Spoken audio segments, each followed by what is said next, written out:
Saudara-saudara pendengar yang kami kasih dimanapun Anda berada, Anda kembali bersama kami dalam acara Telaga, Tegur Sapa Gembala Keluarga.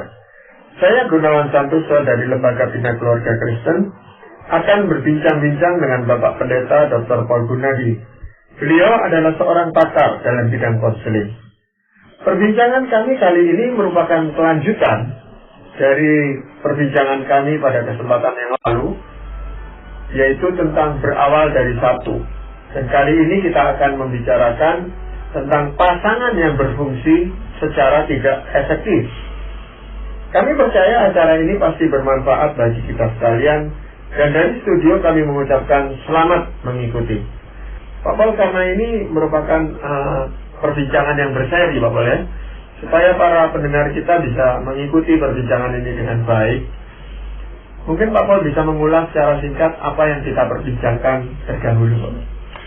Oke, tadi kita sudah memulai dengan memberitahukan para pendengar bahwa kita sedang membahas sebuah topik yang berjudul berawal dari satu. Apa artinya? Kita ini sedang membahas bahwa di dalam pernikahan seringkali masalah muncul bukan dari dua belah pihak, suami dan istri. Biasanya masalah muncul dari satu pihak. Nah, akhirnya pihak yang satunya karena nggak tahan lagi memberikan reaksi-reaksi yang juga ya kadang-kadang buruk, sehingga akhirnya kita melihatnya sepertinya tuh dua-duanya bermasalah. Tapi seringkali masalah dimulai oleh satu orang. Nah, kita sudah bahas pada sharing pertama, yaitu orang yang beremosi tinggi. Nah, biasanya orang ini nih akan menciptakan masalah dalam rumah tangga, dan pasangannya akhirnya juga akan turut memberikan reaksi-reaksi yang tidak positif, sehingga menimbulkan masalah yang lebih besar. Nah, kali ini kita akan melihat yang kedua, yaitu pasangan yang berfungsi secara tidak efektif. Bagaimana orang yang tidak efektif ini dalam pernikahan akhirnya akan mempengaruhi pasangannya, menciptakan masalah, dan juga bisa mempengaruhi keluarganya. Pengertian Pak Paul dengan tidak efektif itu seperti apa, Pak Paul? Saya akan memberikan beberapa ciri yang termaktub dalam kategori tidak efektif. Pertama adalah orang ini tidak dapat mengambil keputusan dengan bijak, terus melakukan kesalahan, terutama dalam keputusan yang berkaitan dengan usaha atau pekerjaan. Nah, akhirnya banyak uang terbuang dan kadang membangkrutkan usaha. Jika kita menikah dengan pasangan yang seperti ini, tidak bisa tidak, hidup kita akan jauh dari tenang, Pak Gunawan. Kita tidak tahu kapan ia akan melakukan kesalahan lagi, dan kita harus menderita karenanya. Nah, jadi biasanya tuh kalau kita menikah dengan orang seperti ini, kita terpaksa mengambil langkah untuk mengamankan uang keluarga. Nggak bisa nggak. Mungkin kita harus membanting tulang, mencukupi kebutuhan keluarga, atau kayak kadang-kadang harus kerja banting tulang untuk membayar utangnya. Atau mungkin kita harus terus menutupi kelemahannya di mata pegawai, atau sanak keluarga, atau teman-teman supaya dia tidak malu. Nah, apapun itu yang kita lakukan, pada akhirnya itu akan makin menyusutkan respek kita kepada pasangan. Nah, begitu respek udah surut, maka kasih pun mulai pudar dan keintiman terganggu. Nah, akhirnya masalah berkembang.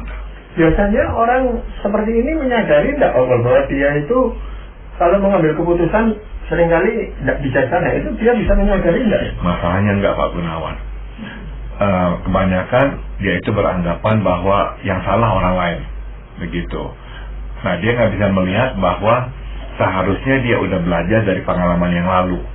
Misalnya utang, terus kasih utang sama orang. Udah pernah ditipu, berkali-kali ditipu, mungkin tetap aja kasih uang sama orang. Kenapa? Kasihanlah apa-apa. Nah, misalnya sampai nggak dibayar utang itu, nah dia hanya akan salahkan orang itu, kok nggak bayar utang saya. Atau usaha bisnis juga begitu. Pokoknya orang ngomong apa, tergiur, oke, langsung tanamkan uang. Nggak periksa baik-baik, nggak lihat-lihat, nggak tanya orang-orang dulu, langsung aja iyakan. Akhirnya habis semuanya berantakan. Nah, tetap bukannya dia berkata iya ya, saya kurang hati-hati. Enggak, orang itu memang jahat, menipu saya dan sebagainya. Habis mau berbuat apa, saya kan ditipu, bukannya saya menipu. Nah, Tapi poinnya adalah kan seharusnya dia belajar dari kesalahan itu. Jadi memang orang yang berfungsi secara tidak efektif itu nggak belajar dari kesalahan, Pak Gunawan. Jadi ini bukan orang yang berjiwa sosial gitu Pak Bol ya? Bisa jadi dia sosial, bisa jadi juga sosial, bisa ada yang nggak sosial, bisa ada yang sosial. Yang sosial ini ya lebih cepat menghabiskan uang juga Pak Gunawan. Ya, karena pengertian sosial yang keliru itu yang dia terapkan gitu toh. Ya. Sebenarnya bukan seperti itu. Ya. Tuhan pun tidak menuntut kita untuk memberi yang kita tidak mampu memberikan gitu. Betul, betul. Jadi memang akhirnya hidup dengan dia itu tuh kita ini takut ya kapan nanti itu benar-benar keluarga kita bisa hancur gara-gara semuanya bisa habis. Dan memang ada salahnya itu yang terjadi Pak Gunawan, karena dia hati-hati minjem uang nggak bisa bayar, rumah disita misalnya, jadi harus pindah, harus mengungsi gara-gara itu sering terjadi juga. Tapi di sini kan sebenarnya pasangannya itu bisa berperan untuk mengamankan uang keluarga itu Pak Bol. Benar, tapi memang kan kita tahu dalam hal-hal seperti ini di masa hukum suami istri itu jadi satu Pak Gunawan. Ya kecuali memang dari awalnya itu dipisahkan, tapi kalau enggak memang jadi satu. Berarti dua-dua harus bertanggung jawab. Gitu. Ya jadi lebih baik istrinya mencari usaha lain untuk mengamankan betul keuangan keluarga itu gitu Pak. Betul. Jadi memang biasanya yang membuat si pasangan ini frustrasi adalah udah ngomong, udah ingetin, tetap aja melakukan lagi. Udah pernah mengalami, udah pernah dirugikan, tetap aja mengulang. Itu tuh yang membuat orang frustrasi. Iya. Nah lalu kalau kita itu atau istrinya itu tidak respect sama dia, akibatnya apa Pak Bol? Ya marah deh ya, karena dia merasa dia juga korban, dia juga ditipu atau apa. Kok pasangan saya atau istri saya kok marah-marah kepada saya. Nah akhirnya dia marah juga. Apalagi kalau memang si istri udah nggak tahan, akhirnya ya nggak lagi respect, nggak lagi melayani dia tambah marah lagi. Atau ya kita juga harus ngaku kalau kita yang jadi pasangannya, karena kita emosi, kita akhirnya lepas kendali, melontarkan kata-kata yang merendahkan dia. Ya kita manusia, kalau lagi marah ya kita bisa akhirnya mengatakan hal-hal yang tak semestinya. Nah, yang lain juga ini ya parah adalah kita akhirnya menolak untuk berdekatan dengan dia karena kita nggak nyaman lah kita. Ya meskipun kita tahu sebagai istri misalnya kita harus melayani dia, tapi nggak bisa lagi. Apapun itu yang pasti adalah relasi pernikahan merenggang, dan yang lebih serius lagi adalah akhirnya kita tidak lagi peduli dengan dia. Kita merasa letih terus mengawasinya seperti mengawasi seorang anak kecil. Atau istri ini lalu jadi sibuk dengan bisnisnya dia sendiri demi mengamankan dia dan anak-anaknya gitu Pak Boleh? Betul ya. Karena ya dia ada pilihan lain, dia harus lindungi keluarganya itu. Iya. Lalu apa pasangan yang lain yang cuma marah-marah pada waktu kita mengeluarkan atau istrinya ini bersikap seperti itu, pasangannya malah marah-marah lagi gimana Pak? Biasanya iya, karena dia itu merasa nggak dihormati, ya dia bisa marah-marah. Nah, ada yang hanya marah aja udah diam, tapi ada yang menggunakan kekerasan karena dia merasa kok saya nggak dihormati. Nah, dia akhirnya menggunakan kekerasan fisik untuk memperoleh respek yang dia inginkan. Bila ini terjadi, udah tentu ya relasi nikah akan terjun bebas tanpa hambatan dah, tanpa rusak dah. Dan hasil kita makin tidak suka dengan pasangan karena kita makin sulit menghormati dia. Ya, mungkin karena dia tidak menyadari bahwa segala keputusannya ini tidak bijaksana. Lalu kalau dia ditegur, dia merasa dilecehkan gitu Bapak oleh pasangannya. Betul. Jadi dia merasa kok dia nggak dipercaya, kok pertimbangannya nggak dihargai. Nah dia nggak bisa melihat ke belakang bahwa dia itu tuh berkali-kali salah menilai, salah berhitung, makanya terjadi semua ini. Dia nggak bisa mengingat yang lalu itu. Kalau istrinya ingatkan dia akan membela diri. Saya juga ditipu, saya juga udah berhati-hati, tapi orang ini memang jahat apa. Dia nggak bisa berkata bahwa ya memang saya terlalu cepat atau apa, nggak bisa, susah. Ya. Kalau dia berani menyalahkan orang lain gitu, berarti dia berani juga menyalahkan istrinya gitu Pak Boleh? Bisa dia mungkin berkata, ya kamu kok nggak mencegah, udah tahu saya akan begini, harusnya kamu lebih berusaha dong mencegah saya. Jadi yang salah orang lain. Tetap salah lagi dia yang benar terus gitu Bapak ya. Betul. Iya. Lalu selain dari kesalahan mengambil keputusan mengenai keuangan dan pekerjaan ini, dia bisa tidak efektif di dalam hal apa lagi? Ya, dalam hal pergaulan Pak Gunawan. Jadi orang ini nih biasanya berkali-kali ia berteman dengan orang yang akhirnya memanfaatkan dia. Ya, kita nggak mengerti mengapa kok ya terus berteman dengan orang seperti itu. Meski sudah diingatkan, terus saja dia memulai dan mempertahankan pertemanan dengan orang yang tidak bermotivasi murni. Pemanfaatan bisa berbentuk uang ya, meminjam uang, atau terus nggak bayar, atau meminta bantuan lainnya. Nah, kita sebagai pasangan kesal karena melihat bahwa pasangan kok diperlakukan seperti kuda tunggangan, tapi dia tidak merasa demikian. Dia merasa ya ini saya baik hati, saya tolong orang. Dia nggak bisa melihat bahwa ada memang orang yang tidak baik, dan orang yang tidak baik itu tuh sedang memanfaatkan dia. Dia nggak bisa ngerti itu karena dianggap enggak, dia orang baik kok. Jadi orang yang berfungsi secara tidak efektif, bukan saja pertimbangannya nggak begitu bijak ya dalam mengambil keputusan, tapi dia juga nggak bisa menilai orang dengan tepat Pak Gunawan. Selalu salah melihat orang. Iya. Atau karena dia memang seringkali mengambil keputusan secara tidak bijak.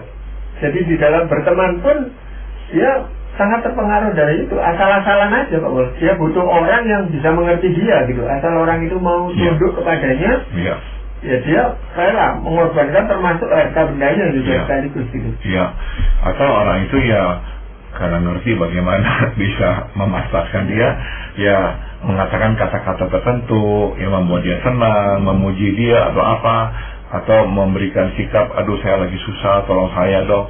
Udah langsung hatinya tergerak, udah nggak bisa berpikir lagi dengan jernih, langsung memberikan bantuan yang diminta oleh orang tersebut.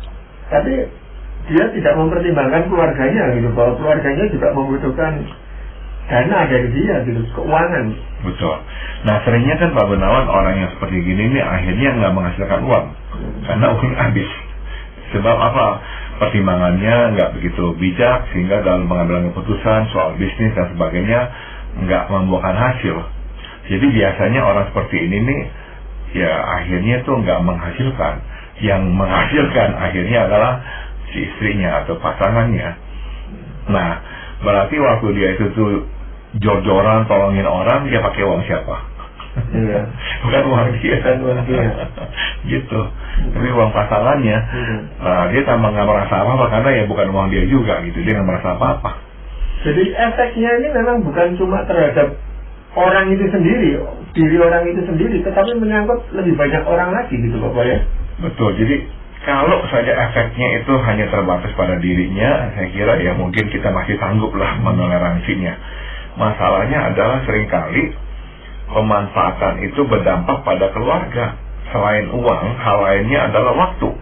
Begitu banyak waktu terbuang buat teman-teman yang memanfaatkannya itu. Dan itu berarti waktu yang seharusnya diberikan kepada keluarga sekarang habis terpakai untuk meladeni teman-temannya itu. Jadi bisa tidak, bila ini terjadi berulang kali, kita akan sangat sulit respect kepada pasangan. Ya. Dan waktu dia misalnya ajak kita ketemu teman-temannya, biasanya kita nggak mau lagi dah, karena kita udah kesel, kita udah tahu teman-temannya ini bukan teman-teman yang baik. Nah, dia nggak suka kok kita nggak mau berteman dengan teman-teman dia. Terciptalah jurang di antara kita dengan pasangan. Dia merasa kita kok nggak mendukungnya dan membuat dia malu di hadapan teman-temannya. Nah, dia marah sama kita. Untuk membalas, nah dia melarang kita bergaul dengan teman-teman kita sendiri. Jangan berkata, kamu kok nggak hormati saya di hadapan teman-teman saya, kamu kok nggak menghargai teman-teman saya. Saya juga nggak mau menghargai teman-teman kamu. Kamu nggak boleh bermain dengan teman-teman kamu sekarang. Atau dia berusaha merendahkan kita di hadapan teman-teman, saudara-saudara, bahkan anak-anak. Nah, upayanya merendahkan kita sebenarnya adalah upaya terselubungnya untuk membuktikan bahwa dia masih lebih baik daripada kita dan bahwa teman-temannya lebih baik daripada teman kita. Nah itu biasanya yang terjadi. Ya, jadi memang benar bahwa pergaulan yang buruk itu menyesatkan banyak orang gitu Pak ya, menyusahkan keluarga juga gitu. Iya. Dan masalahnya adalah teman-temannya udah buruk dan dia itu tuh ya tetap aja mau berteman dengan teman-teman yang buruk itu. Iya, apalagi sekarang ini kan pertemanan itu bisa bukan hanya di dunia nyata gitu, bisa dilakukan di dunia maya yang kita tidak tahu jelas siapa sebenarnya teman-temannya itu gitu Pak. Betul. Jadi ini bukan kasus-kasus yang contoh aja yang nggak pernah terjadi. Ini terjadi Pak Gunawan. Jadi saya ya pernah nangani kasus seperti ini juga. Akhirnya orang ini karena terlalu cepat percaya sama orang, uangnya sampai ke dia punya kartu kredit dan sebagainya harus ditutup karena dia nggak bisa lagi bayar, akhirnya bangkrut gara-gara begitu bodohnya sehingga percaya sama orang sampai seperti begitu. Nah di dunia ini ada orang-orang yang seperti itu. Nah kalau kita mempunyai pasangan seperti dia memang agak repot. Jadi ini memang bukan orang ini sebenarnya dibohongi oleh teman-temannya, tetapi dia menyerahkan diri untuk dimakan oleh teman-temannya ini gitu Pak ya. Kebanyakan sebetulnya kebutuhannya dia adalah ingin disukai Pak Gunawan, ingin dihargai, ingin dianggap dia itu murah hati, apa baik, apa dan sebagainya, sehingga supaya dia mendapatkan semua itu udahlah dia kasih habis-habisan sama orang. Itu akan lebih diperparah kalau memang pasangannya tidak bisa memberikan support atau dukungan kepada dia gitu, sehingga dia merasa saya di keluarga tidak dihargai kok. Padahal teman-teman saya sangat menghargai saya gitu ya. Betul. Iya. Nah, orang bisa lagi tidak efektif di dalam hal apa Pak? Yang terakhir adalah perkataannya Pak Gunawan. Orang yang tidak efektif ini selalu mengeluarkan kata-kata yang nggak pas ya, yang akhirnya membuat orang tersinggung lah, membuat orang terluka. Mungkin ia bermaksud baik, tapi tetap hasil akhirnya nggak baik, malah buruk. Hal yang tidak perlu diucapkan malah diucapkan. Canda guyonnya bukannya membuat orang senang, membuat orang tersinggung karena berlebihan dan tidak tepat. Akhirnya ya orang menjauh dari dia dan tidak menghormatinya lagi. Nah, kita harus mengaku bahwa kita jadi enggan mengajaknya masuk ke dalam pergaulan kita karena kita takut dia akan melontarkan perkataan yang tidak semestinya. Atau kalaupun yang mesti berada di situ dengan teman-teman atau sama saudara kita jadinya repot. Repot ngapain? Repot mengawasi dia, repot mengoreksi perkataannya, dan repot mencegahnya mengatakan sesuatu. Daripada dia nanti salah ngomong, jadi kita akhirnya repot tarik apa mungkin kakinya, bajunya, supaya dia jangan sampai ngomong. Jadi ya akhirnya nggak bisa menikmati kalau kita lagi kumpul sama-sama dia. Iya, ini sebenarnya apa yang menyebabkan seseorang itu bisa tidak efektif dalam perkataannya itu Pak? Memang ada orang-orang yang ini ya Pak Gunawan, pada masa-masa pertumbuhannya itu tuh nggak berkesempatan mengembangkan pergaulan yang cukup luas dan mendalam. Dia mungkin ya nggak terlalu dihargai sehingga dia itu nggak pernah benar-benar diundang masuk ke dalam pergaulan, tapi dia sebetulnya ingin masuk. Nah akhirnya tuh dia nggak begitu mengerti cara bergaul. Jadi akhirnya yang dia lakukan adalah pokoknya kalau orang kok baik sama dia udah dah dianggap orang ini baik. Dia nggak bisa ngelihat orang ini mungkin ada motivasi yang lain. Atau berkata-kata juga sama, dianggap dia ngomong begini tulus, nggak ada apa-apa, dia langsung ucapkan. Dia nggak pikir kira-kira orang akan melihatnya seperti apa, nanti orang akan merasa seperti apa gara-gara dia berkata begitu. Nah kemampuan dia untuk melihat dari sisi orang lain itu memang lemah. Ya, jadi kata-katanya itu tajam sekali sehingga yang dia merasa tidak apa-apa, tapi itu sangat menyakiti hati orang lain gitu. Betul, bisa begitu. Atau bukannya tajam, tapi ya nggak semestinya. Suasana misalnya harusnya lagi sedih karena ada yang baru meninggal, apa dia ajak bercanda-bercanda begitu.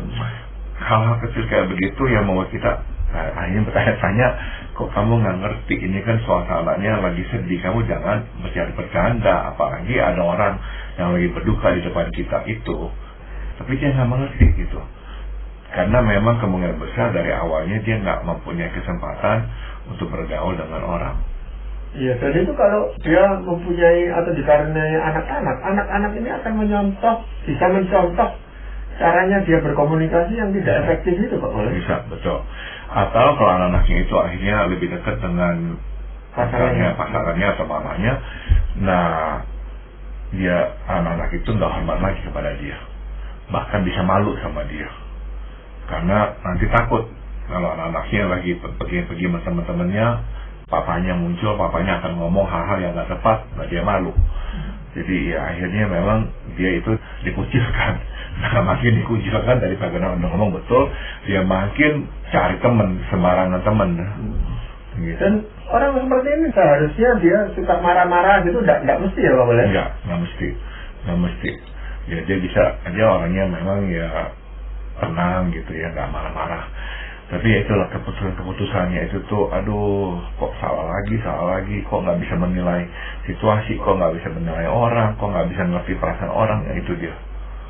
Tapi yang paling menjadi korban itu ya tentu pasangannya yang selalu mendampingi dia Pak Boleh. Kalau mendengar kata-kata yang menyakitkan terus kan repot gitu punya pasangan seperti ini. Betul. Apalagi kalau memang juga merugikan secara finansial Pak Gunawan. Jadi Pak Gunawan juga mungkin tahu ada orang-orang yang harus jual rumah segala macam karena ya salah perhitungan, terus aja berbuat yang sama, nggak sadar. Mudah janji pada orang lain gitu, lalu pada saatnya ditagih, nah dia yang kelabakan gitu. Betul, menggampangkan sekali. Menggampangkan sekali. Iya. Nah Bapak, di dalam hal ini apa yang bisa kita lakukan gitu sebagai pasangan? Nah, menghadapi pasangan yang hidup secara tidak efektif ya, memaksa kita untuk hidup bijak dan berhati-hati lah.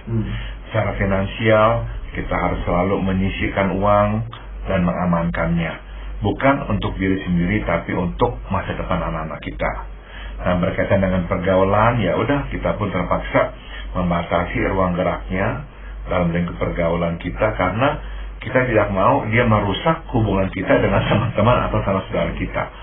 Jadi ya kita terpaksa melakukan semua itu. Nah, satu hal lagi, kita juga terpaksa membatasi hampir semua aspek kehidupan termasuk kerohanian.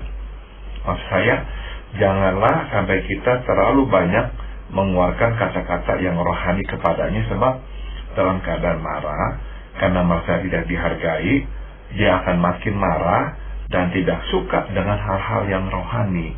Dia akan menganggap kita ini munafik lah, berkodak rohani lah, sebab dia tidak bisa melihat dirinya sebagai penyebab.